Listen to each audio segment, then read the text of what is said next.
Early on in Blacksite, we talked a lot about why we wanted to do this creature versus that creature, this enemy type versus that.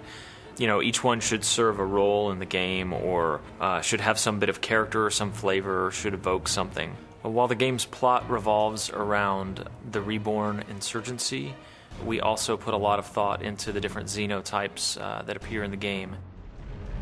We've got a bunch of different classes of xenos. We have some large ones, of course, like, you know, the Firebrute is the size of a house practically, and their entire encounter is built around fighting it. It's a lot of fun. We have 3 different classes of these things that the soldiers sort of commonly call the flatheads.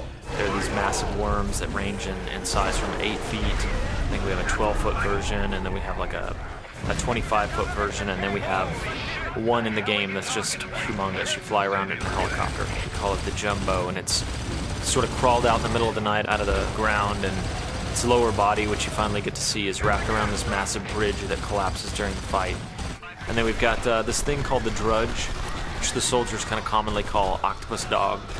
And our initial idea with the Drudge was that it's just going to be crawling all over the place, and we looked at, you know, urban myth in places like Iraq, with the camel spiders and things like that, and we started sort of in that direction.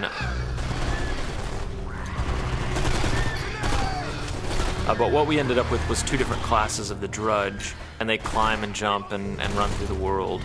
In addition to the Flathead and the Drudge, we've got little creatures that run at you and pop like firecrackers. They try to explode on you. They're like crawling IEDs.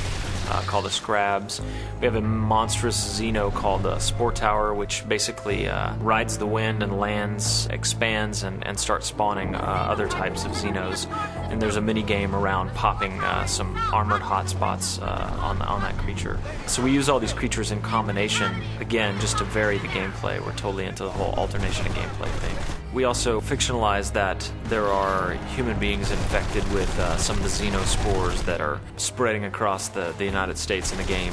And we call the infected people, we call them bug-ridden. And the fiction of the game is largely allegorical to fears about global warming and global pandemics and things like that.